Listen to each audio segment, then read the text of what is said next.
আপনি ভাবতে পারেন যেই দেশের অন্তত 90% মানুষ মুসলমান, ওই দেশে কোরআন দিয়ে বিচার হয় না, ওই দেশে নবীর আদর্শ দিয়ে বিচার হয় না, ওই দেশে আল্লাহ যেটাকে হারাম করেছেন সেটাকে হালাল বানাতে কারো বুকটা কাঁপে না। আজও পর্যন্ত বাংলাদেশের সংবিধানে লেখা সকল ক্ষমতার উৎস নাকি জনগণ। আরে কিসের সংস্কারের কথা বলে? এই পিআর আনবে, এই আনবে, সেই আনবে, মূল সংস্কার তো এগুলো না। অথবা দলীয় প্রধান সে প্রধানমন্ত্রী হতে পারবে কি পারবে না, এগুলো তো মূল সংস্কার না। মূল সংস্কার আমি তো মনে করি এটা যে আল্লাহর ক্ষমতা নিয়ে যে গায়রুল্লাহর হাতে দেওয়া হয়েছে, গায়রুল্লাহর হাত থেকে ক্ষমতা উদ্ধার করে আবারও আল্লাহকে তার অধিকার ফিরিয়ে দিতে হবে। সকল ক্ষমতার মালিক যদি বান্দাকে মানে, জনগণকে মানে, তাহলে এই শিরিক তো আর ব্যক্তিগত শিরিক থাকে না, এই শিরিক যায় রাষ্ট্রীয় শিরিক হয়ে। ব্যক্তিগত পাপ করলে ব্যক্তির উপর গজব আসে, কিন্তু জাতীয় পাপ করলে ব্যক্তির উপর আর গজব আসে না, তখন গোটা জাতির উপরই গজব আসে। আমাকে বলেন, আল্লাহ সুদকে হালাল করেছেন নাকি হারাম? আল্লাহ যদি হারাম করেন তাহলে বাংলাদেশে হালাল করলোটাকে? এই ব্যাংকে সুদ চলে কিভাবে, শেয়ার মার্কেটে সুদ চলে কিভাবে? এমনকি সুদ ছাড়া তো কিছুই চলে না এই দেশে। সুদ ছাড়া করতে গেলে উল্টা আরো পেরেশানি লাগে। আল্লাহ বেশ্যাখানাকে হালাল করেছেন নাকি হারাম? আল্লাহ যদি হারাম করেন বাংলাদেশে বেশ্যাখানার লাইসেন্স দিলটাকে? আল্লাহ মদকে হালাল করেছেন নাকি হারাম? আল্লাহ যদি হারামই করেন বাংলাদেশে মদের বারগুলো খোলার লাইসেন্স দিলটাকে? তাহলে এই যে বিভিন্ন ক্ষেত্রে আল্লাহ করেছেন একটা, সমাজের মধ্যে এস্টাবলিশ করা হলো আরেকটা, তার মানে এই যে আল্লাহর ক্ষমতা নিয়ে বান্দাকে দেওয়া হয়েছে, তাহলে শিরিক তো আর ব্যক্তিগত পর্যায়ে নাই, শিরিক এখন রাষ্ট্রীয়ভাবে প্রতিষ্ঠিত হয়ে গেছে। তাহলে আল্লাহ যদি বিজয়ী করার মালিক হন, আমাকে বলেন আগামীকাল সকাল হওয়ার আগে আল্লাহ কি ইসলামকে বিজয়ী করতে পারেন না নাকি পারেন না? আগামীকাল ভোর হওয়ার আগে আল্লাহকে মসজিদ আকসা মুক্ত করে দিতে পারেন না?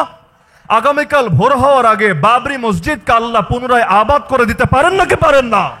আগামীকাল ভোর হওয়ার আগে যে 800 বছরে হিন্দুস্তানের বুকে ইসলামের শাসন ছিল, আল্লাহ রাব্বুল আলামিন সেই ইসলামী শাসন পুনরায় ফিরিয়ে দিতে পারেন নাকি পারেন না?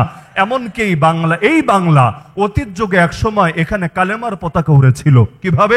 সুলতানি আমলে বাংলার যে পতাকা ছিল, শুধু বাংলাদেশ না, এই বৃহত্তর বাংলার যে পতাকা ছিল, এখনো আপনি নেটে সার্চ করে দেখেন, ওই পতাকার মাঝখানে বড় করে লেখা ছিল লা ইলাহা ইল্লাল্লাহ মুহাম্মাদুর রাসূলুল্লাহ। ব্যাকগ্রাউন্ডটা ছিল ব্লু, নীল কালারের, আর উপরে লেখা ছিল লা ইলাহা ইল্লাল্লাহ মুহাম্মাদুর রাসূলুল্লাহ। তার মানে এদেশেও একদিন কালেমার পতাকা পতপত করে উড়েছিল। তাহলে আজকে নাই কেন? আল্লাহ রাব্বুল আলামিন চাইলে আগামীকাল ভোর হওয়ার আগে আবারও সেটাকে সমুন্নত করতে পারেন নাকি পারেন না? তো সব যদি আল্লাহ পারেন, হচ্ছে না কেন? আজও পর্যন্ত এই ফিলিস্তিনের এই গাজার অসহায় শিশুদের চোখের পানি মুছছে না কেন? আজও পর্যন্ত হামাসের মুজাহিদরা হাফ ছেড়ে বাঁচতে পারছে না কেন? আজও পর্যন্ত যে মসজিদগুলোকে শহীদ করা হয়েছে সেগুলোর মাইক থেকে আবারও আজানের ধ্বনি উচ্চারিত হচ্ছে না কেন? আল্লাহ যদি সবই পারেন, আজও পর্যন্ত জমিনের বুকে নবীকে গালি দেওয়া হচ্ছে, ওই গালিবাজদের জবানটা আল্লাহ তাআলা পচিয়ে দিচ্ছেন না কেন? আল্লাহ যদি সবই পারেন, দেশে দেশে আলেমরা হক কথা বলার কারণে জুলুমের শিকার হচ্ছেন, যারা জুলুম করছে আল্লাহ ওদের নাম নিশানা মিটিয়ে দিচ্ছেন না কেন? আল্লাহ যদি সবই পারেন, প্রতিটা দেশে অন্তত যেখানে মুসলমান বেশি আছে সেখানে এখনো কোরআনের শাসন কায়েম হচ্ছে না কেন? প্রশ্ন আসে নাকি আসে না? প্রশ্নের জবাব কি?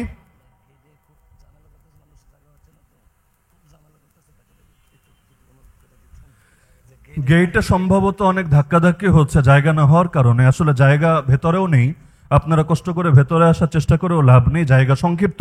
তবে নিচে প্রজেক্টর আছে, যেহেতু দেখার সুযোগ আছে, শোনারও সুযোগ আছে, তাহলে অযথা ধাক্কাধাক্কি করে পরিবেশ নষ্ট না করেই ভালো হবে। আর সময় অতি কম, আমাকে ওই দ্রুত কথা বলতে হচ্ছে কেন, একদমই কম সময় নিয়ে বসেছি, হাতে আর মাত্র 10 মিনিটের মতো সময় আছে। তাহলে সময় কম, কথা বেশি। এজন্য যদি পরিবেশ আপনার এমনি ঘোলাটে করেন তাহলে কথা বলাতে এমনি মুশকিল হবে। এজন্য যে যেখানে আছেন আল্লাহর ওয়াস্তে বসতে পারেন বা দাঁড়িয়ে থাকেন, চুপ করে কথাগুলো শোনেন এবং দেখার চেষ্টা করেন। তো বলছিলাম যে আল্লাহ যদি সবই পারেন তাহলে আল্লাহ করছেন না কেন? আল্লাহ তো আর কারো মুখাপেক্ষী না। এমন না যে আল্লাহ তাআলা শক্তিতে কোনো কমতি আছে, অথবা আমরা অলস, আমরা উদাসীন, আমরা জাগি নাই, এজন্য আল্লাহ রাব্বুল আলামিন করছেন না। বিষয় তো এমন না। আরে আল্লাহর করতে কিছু লাগে না। আল্লাহ চাইলে নমরুদের মতো তাগুতকে একটা ল্যাংড়া বসা দিয়ে ধ্বংস করতে পারেন। আল্লাহ রাব্বুল আলামিন চাইলে ফেরাউনের মতো এত বড় তাগুত আর বাতিলকে সাগরের মধ্যে চুবিয়ার অহংকারকে ধূলিসাৎ করে দিতে পারেন। আল্লাহ রাব্বুল আলামিন চাইলে আব্রাহার বিশাল হস্তি বাহিনীকে ঝাঁকে ঝাঁকে পাখি পাঠিয়ে একদম ওদের অস্তিত্বকে নিশ্চিহ্ন করে দিতে পারেন। আল্লাহ রাব্বুল আলামিন চাইলে ছোট ছোট বাচ্চাদের হাতে ইন্ডিয়ার দালালকে শিক্ষা দিয়ে দেশ ছাড়া করতে পারেন। তা আল্লাহ তো সবই পারেন।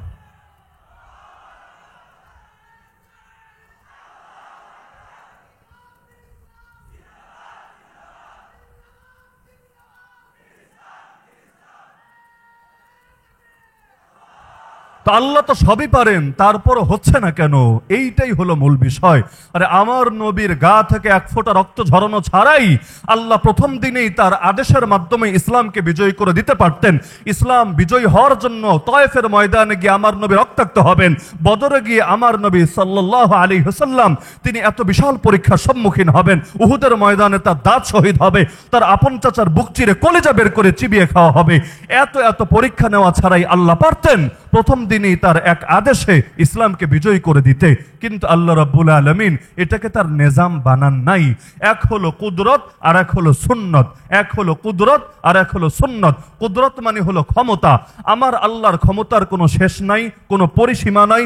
আমার আল্লাহর ক্ষমতার মধ্যে কোনো ধরনের কোনো অসম্পূর্ণতা নাই।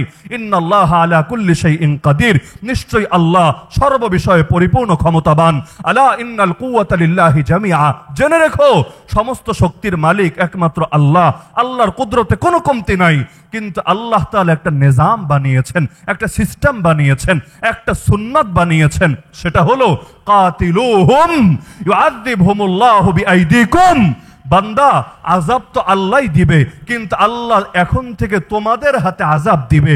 তোমাদের লড়াই হবে বাতিলের বিপক্ষে। আল্লাহ তোমাদের হাত দিয়ে দুনিয়ার বাতিলদেরকে শায়েস্তা করবে। কেন আমাদের হাত দিয়া করার কি দরকার? জিবরিলের হাত নাই, আসমানের ফেরেশতাদের হাত নাই? আছে। কিন্তু সব যদি আল্লাহই করেন তার আদেশের মাধ্যমে অটোমেটিক ভাবে, স্বয়ংক্রিয়ভাবে, তাহলে আমি আপনি দামি হব কিভাবে? কিয়ামতের দিন একটা পুঁজি তো লাগবে। কিয়ামতের দিন আল্লাহর কাছে নিজেকে সম্মানী বানানোর একটা মাধ্যম তো লাগবে। আরে কি আছে জীবনে? এমন 2 রাকাত নামাজও তো পড়তে পারি নাই যেটা আল্লাহকে দেখানোর মতো। এমন একটা সেজদাও তো দিতে পারি নাই যেই সেজদা আল্লাহকে দেখানোর মতো। কি আছে জীবনে? না নামাজের কোয়ালিটি ঠিক আছে, না রোজার কোয়ালিটি ঠিক আছে, না হজের কোয়ালিটি ঠিক আছে, না যাকাতের কোয়ালিটি ঠিক আছে। তা আল্লাহ তো চান আমাদেরকে দামি বানাবেন। কিভাবে দামি বানাবেন? নবী শিখিয়ে গেছেন, ইন্না ইজামাল জাযা মা ইজামিল বালা। আরে তোমার মুসিবত যত বড় হবে আল্লাহর কাছে তোমার পুরস্কারও তত বড় হবে। ওয়া ইন্নাল্লাহা ইযা হাব্বা কওমান ইবতালাহুম, আল্লাহ যখন কোন জাতিকে ভালোবাসবে তখনই কেবল তাদেরকে বিপদ দিয়ে পরীক্ষা করবে। ফামান রাদিয়া ফালাহুর রিদা, বিপদে পড়েও যে আল্লাহর উপর খুশি থাকবে তার জন্য আল্লাহর সন্তুষ্টি বরাদ্দ থাকবে। ওয়ামান সাখিতা ফালাহু সাখাত, যে আল্লাহর উপর নারাজ হবে তার জন্য আল্লাহর অসন্তুষ্টিও বরাদ্দ থাকবে। আল্লাহ চান আমাদেরকে দামি বানাতে। এজন্য দেখেন না, শহীদ যখন শহীদ হয় রক্তের প্রথম ফোঁটা মাটিতে গড়িয়ে পড়ার আগেই আল্লাহ তার অতীতের সমস্ত পাপকে মাফ করে দেন। আল্লাহ রাব্বুল আলামিন জান্নাতের সবুজ পাখির ভেতরে তার প্রাণটাকে ঢুকিয়ে দেন। সারাদিন ডানা মেলে মেলে জান্নাতে উড়ে বেড়ায়। আর শেষ বেলায় এসে আরশের নিচে বিভিন্ন দ্বীপাধার আছে, সেখানে এসে আশ্রয় নেয়। রবের উদ্দেশ্যে সেজদায় লুটিয়ে পড়ে। রব জিজ্ঞাসা করে, কি বান্দা, আর কি চাস তুই? চেয়ে ফেল, যাই চাইবি আমি দিয়ে দিব তোকে। তখন বান্দা জবাব দিবে, আল্লাহ আর কি চাওয়ার বাকি আছে? যা চেয়েছি তা তো পেয়েছি, যা কোনোদিন কল্পনায় আসে নাই তাও তুমি দিয়েছো। তখন আল্লাহ বলবে, না বান্দা, তোর চাওয়া লাগবে। তুই জানিস না আমি চাইলেই খুশি, না চাইলেই নারাজ। একবার, দুবার, 3 বার। অবশেষে বান্দা বলবে, আল্লাহ আমার চাওয়া হলো আমাকে আরেকটা বার পাঠিয়ে দাও না দুনিয়ার বুকে, আরেকবার শহীদ হয়ে আমি আসি তোমার কাছে। একবার চিন্তা করেন কি মজা আছে, কি মধু আছে এই শাহাদাতের ভেতরে। একবার কেউ জান্নাতে গেলে জান্নাত ছেড়ে ফিরে আসতে চাইবে না। আরে যেই জান্নাতে রবের দিদার আছে, যেই জান্নাতে নবীর সোহবত আছে, যেই জান্নাতে শারাবান তহুরা আছে, যেই জান্নাতে সালসাবিল জানজাবিল আছে, যেই জান্নাতে মদের নহর আছে, যেই জান্নাতে মন যা চায় সব আছে, কোনোদিন যা কল্পনায় আসে নাই তাও আছে, ওই জান্নাত পর্যন্ত সেরে আসতে চাইবে। যেই জান্নাতে 72টা হুর অন্তত আছে, সেই হুরের আলিঙ্গন ছেড়ে, বাহুবন্ধন ছেড়ে দুনিয়াতে চলে আসতে চাইবে। আবারও শাহাদাতের টানে, আবারও শাহাদাতের মধুপান করার আকর্ষণে। আরে যদি শাহাদাতের মজা লোকে বুঝতো, তাহলে সারা জীবন শহীদ হওয়ার জন্য ছটফট করতে থাকতো। এমনি তো ওমর রাদিয়াল্লাহু আনহু নিয়মিত দোয়া করতেন না যে হে আল্লাহ, তোমার কাছে আমার চাওয়া, আল্লাহুম্মা রযুকনি শাহাদাতান ফি সাবিলিক, আমাকে তোমার রাস্তায় শহীদি মরণ দিও। এমনকি ওমর তো ওমর, নবী পর্যন্ত বলছেন লাওয়াদিত্তু, আমার ইচ্ছা হয় আন্নী উক্তালু ফি সাবিলিল্লাহ, আমি আল্লাহর রাস্তায় শহীদ হব, শহীদ হব। আরে শহীদের মর্যাদা কি নবীর চাইতে বেশি নাকি? প্রশ্নই আসে না। কিন্তু নবীরও স্বপ্ন, আল্লাহ আমার ইচ্ছা হয়। কি ইচ্ছা? এটা না নামাজে মরবো, এটা না সেজদায় মরবো, এটা না তওয়াফ করতে করতে মরবো, এটা না সাই করতে করতে মরবো। আল্লাহ আমার ইচ্ছা হয় তোমার রাস্তায় শহীদ হব, এরপর আবার জীবন পাবো, আবার শহীদ হব, আবার জীবন পাবো, আবার শহীদ হব। আরে শাহাদাতের যে কি মজা! যে মারা যায় লোকে তো ভাবে সে মনে হয় লসের শিকার হয়েছে, অথচ বাস্তবে লসের ভেতর কে আছে? আল্লাহ যাকে এখনো কবুল করে নাই সে না আছে। কারণ মানুষ কোন জিনিস কেনে? আপনি যদি বাজারে যান, কোন জিনিসটা কিনবেন বলেন? পচা জিনিস কেউ টাকা দিয়ে কেনে না, কেনার কথাও না। মানুষ সেই জিনিস কেনে যেটার দাম আছে, যেটার মূল্য আছে। আর আমার প্রাণের যদি মূল্য থাকে, আমারও তো চাওয়া থাকবে আল্লাহ জান্নাত নামক মূল্য দিয়ে, জান্নাত নামক মূল্য দিয়ে আমার প্রাণ নামক পণ্যটাকে কিনে নিবে।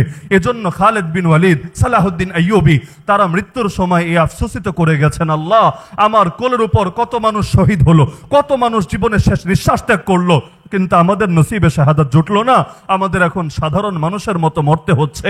তাহলে তারা মরার সময় আফসোস করে যাচ্ছেন, কেন আল্লাহর রাস্তায় জিহাদের ময়দানে শহীদ হলেন না? অথচ আমি আপনি ভয়ে দোয়াটাও করি না। দোয়া করি না আমরা? কয়জন দোয়া করেছেন জীবনে যে আল্লাহ ওমর যেভাবে দোয়া করতেন, নবী যেভাবে চাইতেন, আল্লাহ আমিও চাই আমাকে শহীদি মরণ দিও? কয়জন দোয়া করেছেন? দোয়া কেন করি না? শুধুমাত্র এই ভয়ে। দোয়া করতে তো হুজুর পয়সা লাগে না, কিন্তু বাই চান্স কবুল হয়ে গেলে কি হবে? দোয়া তো করতে সমস্যা নেই, করলাম, কিন্তু যদি লাইগা যায়, যদি আল্লাহ এটা কবুল করে নেয়, তাহলে ব্যথা তো আমার লাগবে, কষ্ট তো আমার হবে, আপনার কি হবে? আরে আমি তো ভাবছি ফিলিস্তিনে যে মুজাহিদিন বা যে বাচ্চারা শহীদ হয়েছে ওরা লসে আছে, কিন্তু ওরা লসে নাই রে ভাই, ওরা তো জান্নাতের মধ্যে ডানা মেলে মেলে উড়ে বেড়াচ্ছে। লসে তো আমি আছি, লসে তো আপনি আছেন। কারণ কিয়ামতের দিন তারা যদি বিচার দিয়ে দেয় আল্লাহর আদালতে, আয় আল্লাহ যেই জমিনে 200 কোটি মুসলমান ছিল, ওই জমিনে আমাদের পাশে দাঁড়ানোর মতো একটা লোক ছিল না। যেই জমিনে 200 কোটি মুসলমান ছিল, ওই জমিনে 70 বছরের বেশি সময় পর্যন্ত তোমার ঘর থাকলো, প্রথম কেবলা থাকলো ইহুদিদের দখলে, মুক্ত করার জন্য একজন সালাহুদ্দিন আইয়ুবীও আসলো না। এভাবে যদি আল্লাহর আদালতে আমার কাছে আমার বিরুদ্ধে বিচার দিয়ে দেয়, তাহলে আমার হয়তো মুক্তির কোনো উপায় থাকবে না। তাহলে লসে তো আমি আছি, কারণ আমি তো আমার পরিণতি জানি না। আমার প্রাণ, আমার সম্পদ, এগুলো তো আল্লাহর পথে আমি কাজে লাগাতে পারছি না। আপনি ভাবতে পারেন যেই দুনিয়ায় 200 কোটি মুসলমান থাকে, খালি যদি সকল ঐক্যবদ্ধ হতে পারত, আমি তো এই জমিনের বুকে পৃথিবীর একটা অঞ্চলেও আমি এমন দেখি না যেখানে কেউ নবীরে গালি দেওয়ার সাহস করত, যেখানে মুসলমানদের রক্তের বন্যা এভাবে বয়ে দিত। কারণ 200 কোটি কম কথা না। ইহুদি কয়জন? ইহুদি কয়জন? নাস্তিক কয়জন? বাংলাদেশে নাস্তিক কয়টা আছে বলেন? নাস্তিক তো সব মিলিয়ে 1 লাখও হয়তো হবে না, আদর্শিক নাস্তিক, কিন্তু পুরো দেশটাকে গরম করে রাখে। আর আমরা 90% গর্ব করি। গর্ব করার সময় গর্ব করতে তো আর মুখে বাঁধে না। কিন্তু আমরা ছিলাম সিংহের জাতি, এখন আমরাই হয়ে গেছি শিয়ালের জাতি। ওরা হয়ে গেছে সিংহ, আমরা হয়ে গেছে শিয়াল। এজন্য ওরা একটা আসলে আমরা হাজারটাও আর সামনে কথা বলার সাহস দেখাই না। অথচ আমরা যদি সিংহ হয়ে জাগতে পারতাম, ময়দানে শিয়ালদের রাজত্ব আর মোটেও টিকতো না।